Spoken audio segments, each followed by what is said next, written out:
US consumer price inflation hit a 40-year high in January. Washington, inflation in the United States was as hot as ever last month, with consumer prices seeing their largest annual jump in nearly 4 decades as costs rose for a wide range of items. The Labor Department said Thursday the Consumer Price Index climbed 7.5% over the 12 months to January, its largest increase since February 1982, while it rose by 0.6% compared to December, more than analysts expected. The data defied hopes by President Joe Biden's administration that the wave of price increases sapping his public approval would show signs of decelerating in the first month of 2022, and further bolstered expectations that the Federal Reserve will soon increase interest rates. In a statement, Biden acknowledged that inflation is elevated, but forecasters continue to project inflation easing substantially by the end of 2022. And fortunately, we saw positive real wage growth last month, and moderation in auto prices, which have made up about a quarter of headline inflation over the last year, he said. An array of factors is seen as driving the price increases, from the Fed's easy money policies meant to support the economy during the pandemic to supply chain snarls, shortages of components and labor, and robust demand from American consumers. While the White House has attempted to rein in the increases by announcing initiatives to increase semiconductor production and tackle alleged price fixing in the meatpacking industry, the Fed is the institution best placed to stem the price hike. The truth is the president can do very little to lower inflation. He can and should do everything he can on supply, but won't add up to much, tweeted Jason Furman,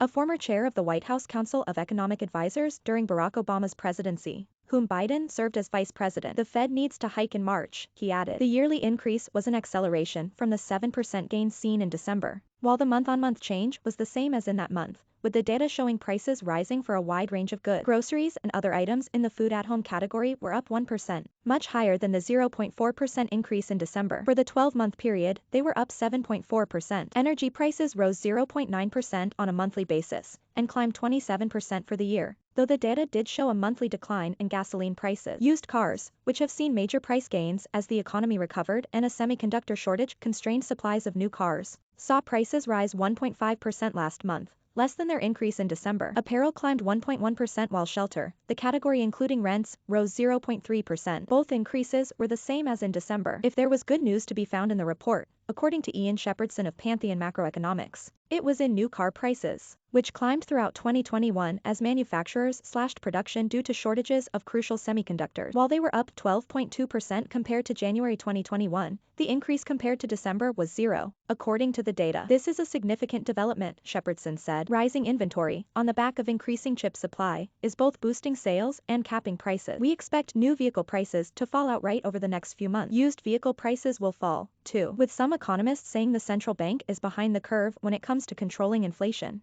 Fed Chair Jerome Powell said after last month's policy meeting that they are of a mind to hike rates at their next conference beginning March 15. The remark was an unusually clear signal of what the Fed may do, leading to speculation that central bankers could raise rates from zero by more than the expected 0.25% hike, expected to crush the price increases. The Fed sees its top priority as taming inflation, Kathy Bostjancic of Oxford Economics said following the CPI data's release. These strong inflation data raise the prospect of the Fed starting its tightening cycle with a 50 basis point rate hike at its March policy meeting, followed by consecutive rate hikes at the subsequent meeting.